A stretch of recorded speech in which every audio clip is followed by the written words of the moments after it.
So dito na tayo sa Tagaytay Flyover. Latest update mga boss ng Tagaytay Flyover, daanan natin. O ano na nagbago, parang nawala yung pinturang pula. Marami nang bawal dito mga boss, baka kalaunan lahat na ng sasakyan dito bawal na. So anong pwede naman dito pagbabawal mo?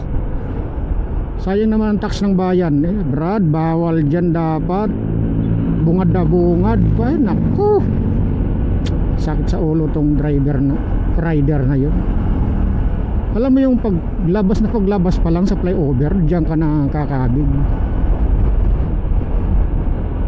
Buti kung wala sasakyan, ang dami na eh.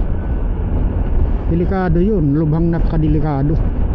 So ito nung trending mga boss, trending to nung mga nakalipas na buwan. So ngayon humupa na siguro. Yan o, Taal Volcano. So yan o, meron numero 1 kamuti dito mga boss. Sino yung nagpapatupad ng batas? Yun ang numero 1 kamuti, yung tagahuli. Doon yung motor nila dyan ipaparking. Kita mo may nakaparking doon motor. Ikaw na nagpapatupad ng batas, ikaw pa yung may 4 wheel sa likod ko, tutok na tutok ka. Grabe na. Sabagay na ano kasi ako nag vlog. So tayo babalik na. Maghanap tayo ng shifting likuan, tatabi tayo. Buti nakita ko, masyadong nakatutok ng 4 wheel sa likuran ko. Babakin na siguro tayo dito. Ngayon tamang tama ito, babaking si Busing, sasabay tayo. Ay hindi, ngalang babaking siya. Natatakot ako magbaking pag ganyan. Merong double solid yellow lane. So dito pwede siguro, kasi parang tao ka lang tatawid.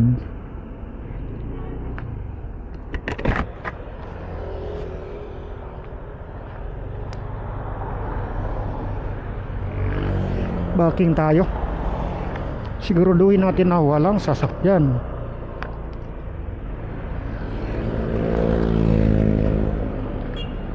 May motor, okay, 1000% yun sigurado. Walang abala sa kapwa motorista, di makaabala. So problema ko ngayon, nag-update ako ng gasolina. Ako hindi gasolina, nabawasan na ako ng 1 bar. So yan ang mga no entry. Ano yan? Parang may sign ng motor. Siguro e-bike yun, yung mabagal. Siguro humupa ng pambabas dito. Talagang controversial na ano. Dalawang vlog ako siguro ngayon. Yan o, motorcycle ng tagahuli dyan. Dapat hindi na i-parking ang motor niya dyan, kasi unfair yan eh. Unfair yan. Siguro purpose niya pag may lumabag, mabilis niya mahabol.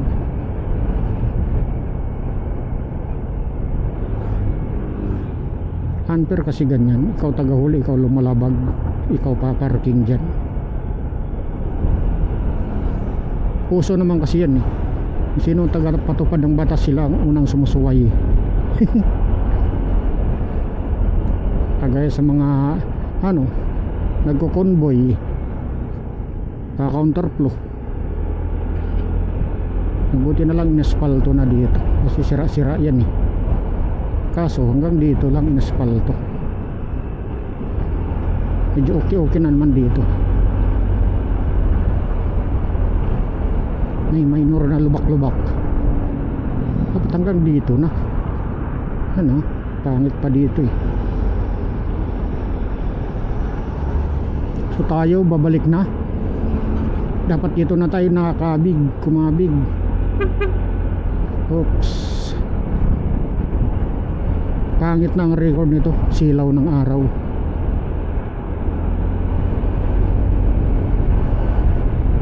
One minute para alas 7. So tayo mga boss ay pabalik na.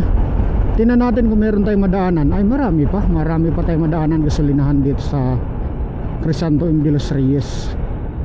So idugtong natin yung Crisanto M. de los Reyes. Dito Mahogany Avenue.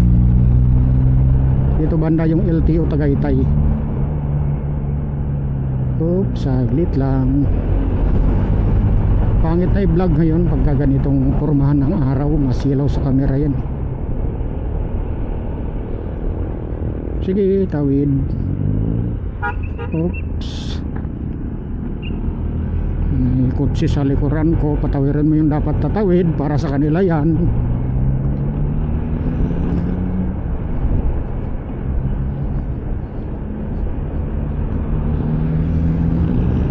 Ayusin ko aking balaklava, lumaylay na naman sa mukha ko.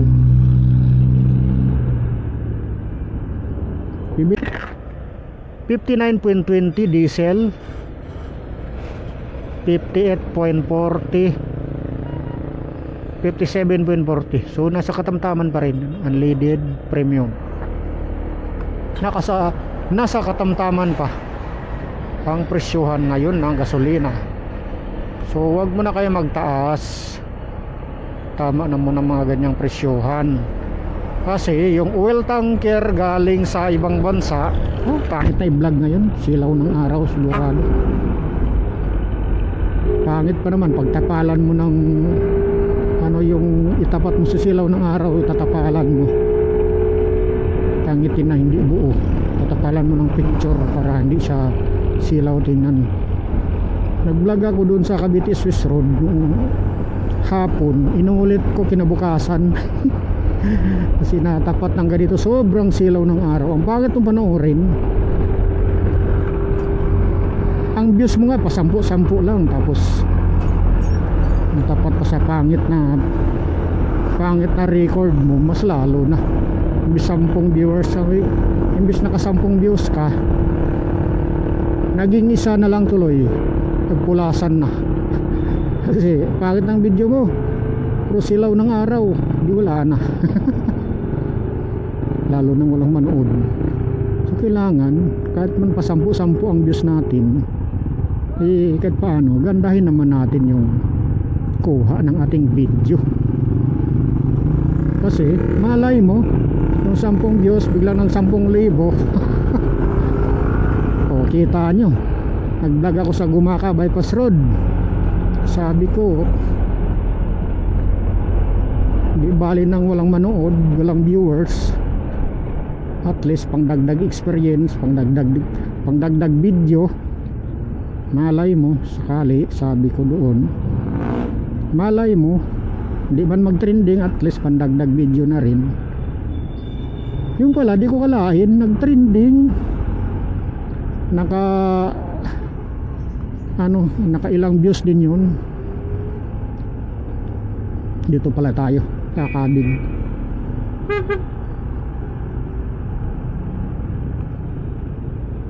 Ano yun? Diretso kayo? Kitang-kita mo, nasa gitna pa. Hintay kayo.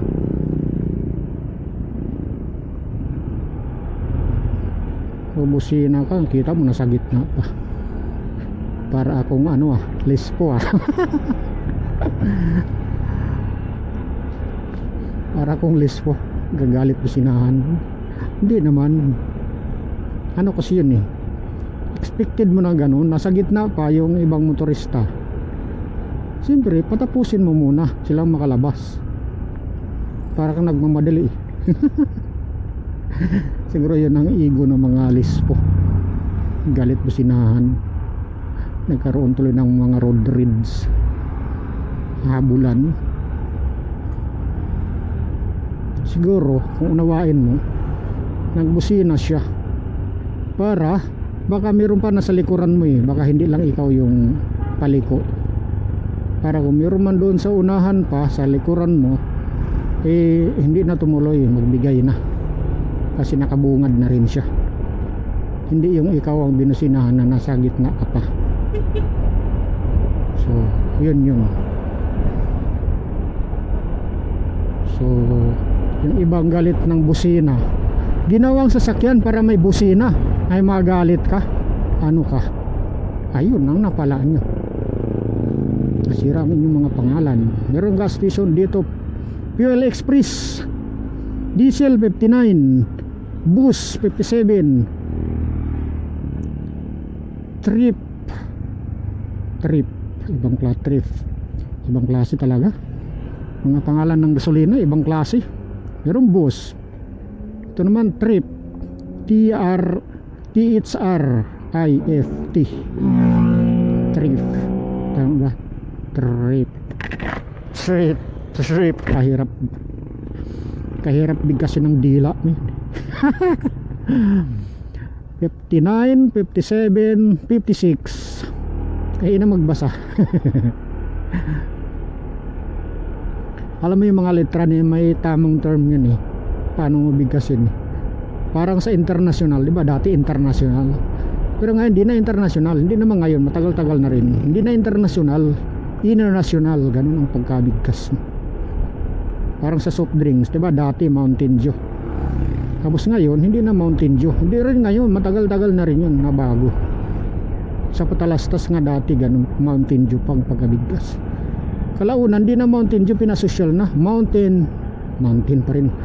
Hindi na Mountain Dew. Mountain Dew. Ayun, ganun pala. Mountain Dew. Parang pinasosyal. Hindi na Mountain Dew, yung Dew. Hindi na ganun. Pinasosyal, Mountain Dew. Diba? Pinasosyal, alam mo pinasosyal na. Parang sa ano, hindi pa iba. Mga pinasosyal. So, nawala na tayo sa topic. Kasulinang ano natin, naisingit yung mga ibang topic. Maano ka kasi? Maano ka sa mga ano, na out of topic. So sakto, di pati malit. 30 minutes darating tayo. 7:07. Ano ba naman itong ano na to? Tatawid ka yata ng 1 kilometrong lalim ng tubig. Ang tambutso niya. Lumaylay pang tali. Ano kayang lumaylay niyo?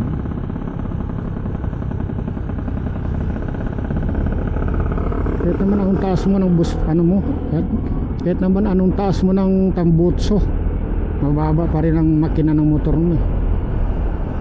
Doon yung sisip-sip. Oops, medyo na out of focus ako sa pagmamaniho. Ngayon nawala na yung halagpasan ko na yung mga gasolinahan. So yan, merong buaya dito mga boss. Buaya. Ang sama na ng imahe. Ay naku po, ang sama na ng imahe ng pag nakakita ako ng mga ganyan. Ang sama na ng imahe. Siguro di naman lahat. Ano kasi mula noon hanggang ngayon hindi matigil-tigil yan. Siguro sa presidente ng Pilipinas ang kailangan manguna sa mga buayang tagahuli. Kunyari siguro ako ang presidente ng Pilipinas, lahat ng mga problema, wait lang, kasi stoplight, stop and go, ano ba tawag niyan, kalimutan ko tawag dyan, yung bigayan dito, anytime mag-go ka. So malayo tayo sa topic, napunta tayo sa politika. Lahat naman tao makakaisip ng nais niya. Ganito na lang ang ano, ang estado ng buhay ng tao dito sa mundo. Kailangan ganyan talaga ang kailangan mangyari. Kailangan talaga ganyan ang mangyari. Kahit pa sinong mamuno sa Pilipinas, meron at marami pasaway. Kasi nga ang tao binibigyan ng kanya-kanyang yung tinatawag na free will. May karapatan ka sa sarili mo pumili kung anong gusto mo. Pag pinili ng isip mo na isa kang barubal ka. Pag pinili ng isip mo na buhaya ka, di buhaya ka talaga. Natatawa tuloy ako. So meron gasolinahan dito. Fuel Force 55 point, walang point, 55 sarado ang diesel, 55 sarado ang Euro 5 91 54 Euro 5 gas 95 55. Basa ko ng basa, puro 00 pala. Wow, 55 55 54 sa gitna. Dito yan sa may Crisanto M. de los Reyes Avenue, Amadeo, Cavite. So Amadeo na tayo mga boss. 7-Eleven. Wow, ang oras eksaktong impunto 7-Eleven. Wala pa tayong almusal, mag-almusal tayo. Tapos diretso na pasok sa trabaho.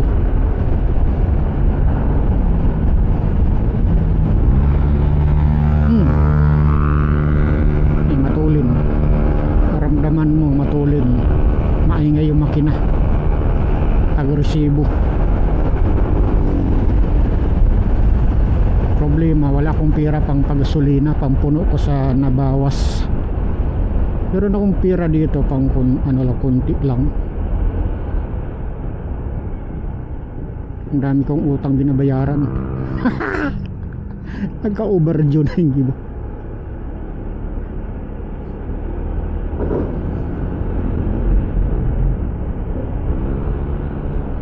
At dumami pang overdue. Oops. Meron dito Great Oil. Ang Great Oil ay 59.50, 57 point burado. Unleaded 56. So yan ang gasolina dito mga boss sa Great Oil. Salita ko ng salita, mamaya di na pala nag-record, nag-cut off record na pala. Minsan napuputol yung salita pag tumatapat doon sa cut off record.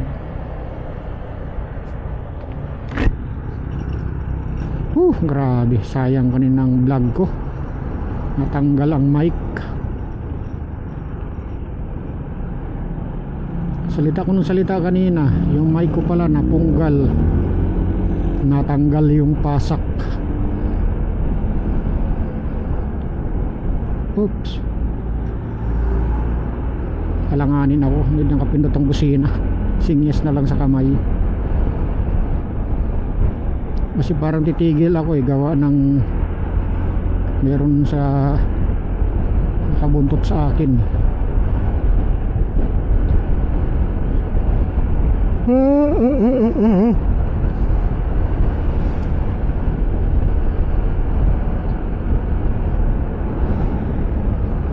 So balik tayo dun sa topic kanina sa mga buhaya. Bakit sila binansagan buhaya? Dahil ang buhaya ay nangangain ng tao. Pag may buhaya, kapag may tao, nako, napakadelikado, kinakatakutan sa lahat. Pero bakit napunta sa tao ang buhaya?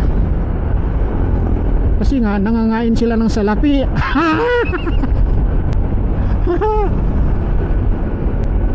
Nangangain ng salapi.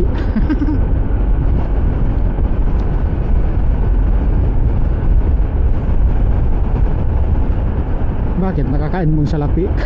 Siyempre, ibili na ng pagkain pag nagutom. Pag nakahuli ng mali, tawag yung buhaya. Pero di lahat para lang doon sa mga buhaya talaga yun may nanood sa vlog ko na to na buhaya. Sigurado magagalit ng bakit patay tayo yan. Sabihin ng sambahan lang kita, hulihin kita. Yari tayo niyan. Huwag naman sir, pagbago na kayo.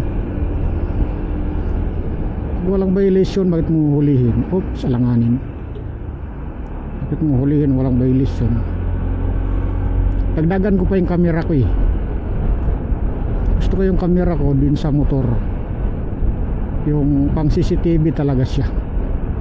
Wala pa akong pera eh, lalagyan ko to ng CCTV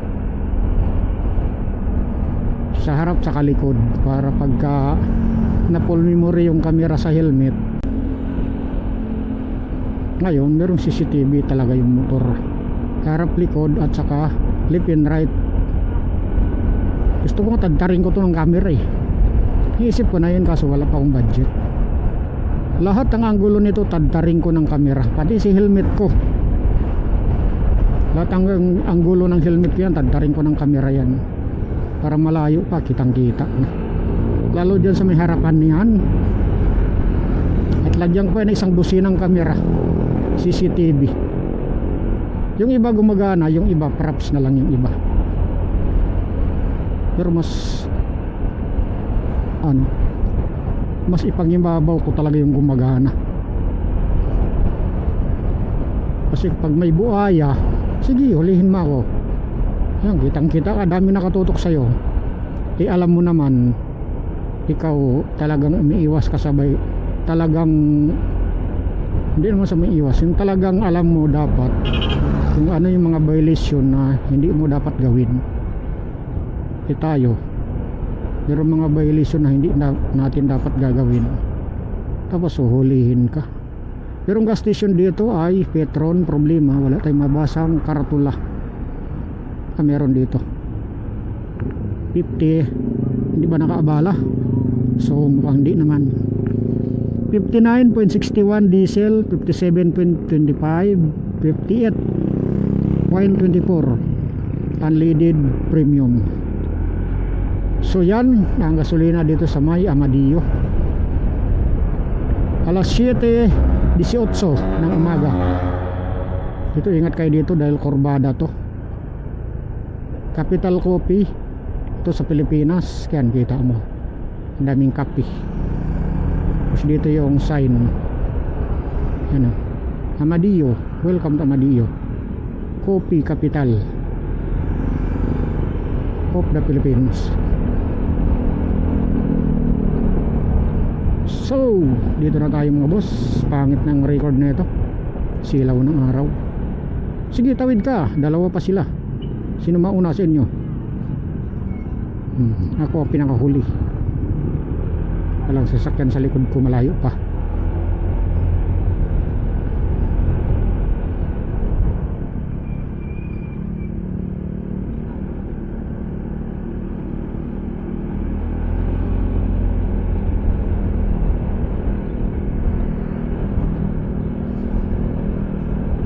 So base sa pag-update natin kanina doon sa Tagaytay ay wala nang traffic.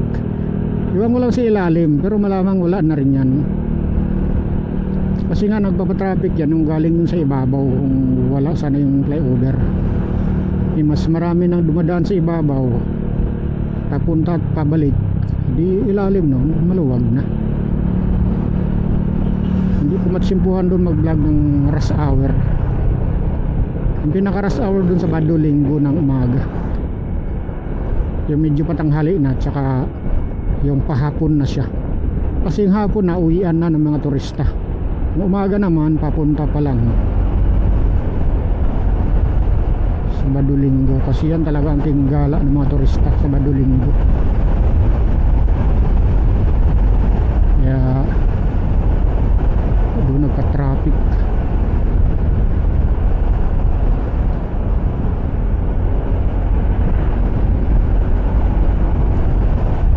So let's go tayo mga boss. Tayo pa uwi na 7:20. May matuli na 4 wheels. Unahin natin yan bago tayo mag-overtake dito sa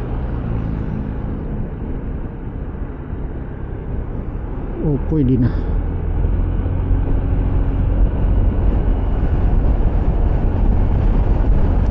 Ang vlog natin tapusin natin doon sa dulo ng Cavite Swiss Road. Dadaan tayo sa Cavite Swiss Road.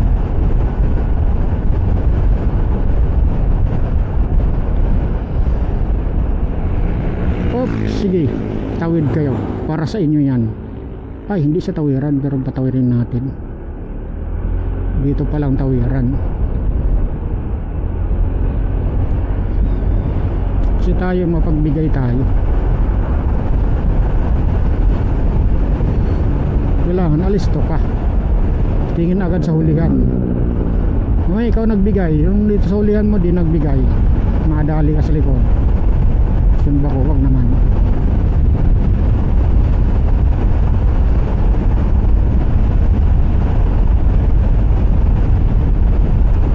So shout out pala sa lahat ng aking nagiging kaibigan sa YouTube. Shout out kay Sir Francie Adventure, na shout out pala niya ako. Nanonood ko ang gabing video niya. Shout out din sa iyo, idol, Sir Busing. Hindi magsisisi ang mga kapwa vlogger na sinusuportahan ko. Small content creator ka o sikat kang vlogger, hindi ka magsisising, hindi ka magsisi na shout out mo ako. Hindi magsisisi. Kasi pag ako sumuporta, maliit man o malaking vlogger, at pag gano'ng kahaba ang video na tinatapos ko pinapanood siyempre na-excite ako panoorin. Kapag isa't kalating oras ang video nila tinatapos ko panoorin. Bakit ko natatapos yung panoorin at mahaba? Kasi yung aking trabaho, habang walang ginagawa, nakatunganga maghapon. Kahit pa maghapon ka manood ng vlog ng iba, kapag wala akong ini-edit na video ko, naghahanap ako ng mga subscriber, pangpuno sa aking subscriber. Mabagal lang usad ang aking subscriber kasi yung iba busy. Lagpas na 1,000 yung mga binabahay-bahay ko ay kita doon sa aking kung ilan ng, kaso yung iba busy, hindi nabalik. Siguro magsukli naman yan sila, kasi yan naman ang matik naman yung pag nagbakas ka, nag-iwan ka ng bakas, matik yun. Parang ako, pag may nagbakas sa akin, pag hindi ko pa na-subscribe, pupuntahan ko yun. Kasi ganun naman ang labanan sa YouTube. Once na may nakita kang bakas, matik yan, pupuntahan mo. Siyempre, naghahanap din yan sila ng kaibigan. Parang nga, at paano dumami din yung subscriber. Monetize na sana ako, kaso yung subscriber na lang kulang. Kasi yung watch hour ko lumagpas na ng siguro umabot ng 5,000 yung watch hour ko. Meron kasi ko nag-trending video sa Gumaka Bypass Road, naka 7,000 views. Tapos sa Luzon to Mindanao may nag-trending ako, naka 11,000 views. Tapos sa Alaminos 1,200 views, Alaminos Bypass Road. Saka sa may Tagaytay flyover, naka 4,000 mahigit views. Tapos Manila to Bicol meron 1,900 ba yun, 1,800 views, ganun. So na ipon-ipon yun umabot ng, huling tingin ko umabot ng 4,700 watts hour. Nakuha ko na yung watts hour, yung subscriber na lang ang di pa. Pero matagal pa kasi wala pa 500 yung aking subscriber. Inaano ko pa, kinukuha ko pa sa tiyaga para makatikim ng nilaga. Dito tayo mga boss sa Cavite Swiss Road. Shout out mga boss sa aking mga naging kaibigan sa YouTube. Maraming salamat sa inyong pagsukli. Sa mga hindi pa nakasukli, suklian nyo na. Para ma-monetize na tayo. So patuloy tayo maghahanap ng pangpuno. So dito ang sinasabi ko mga boss, merong aksidente dito, ito sa bungad or entrada ng Cavite Swiss Road. Ito pa exit na ito. Kita mo mga four wheels na nabuhilo sila, mahataw. aksidente dito. Buti na lang itong nakalipas na araw dumadaan ako dito ay wala akong nakikita. Siguro maingat na sila, yung iba nakapanood na maingat sila. Minsan involved dyan, ganyan ang kotse, involved dyan, nakikita ko. Siguro napahataw sila, na out of control.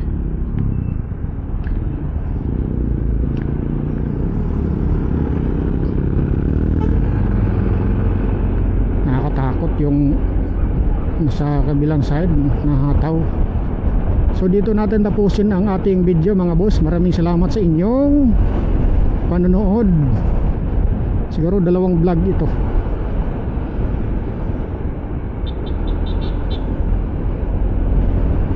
Dito natin tapusin. Diyan sa tapat ng Toyota Silang Cavite. Ay, dito na lang. Dito na natin tapusin. 7:26 na ng umaga. Sakto, di pa tayo late sa trabaho.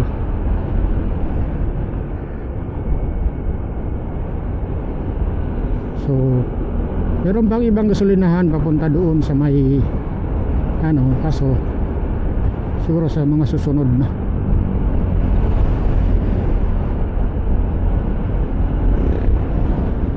So dito natin tapusin ang ating vlog sa Toyota Silang Cavite, para meron lang kayong palatandaan kung saan ba area ang ating blinag.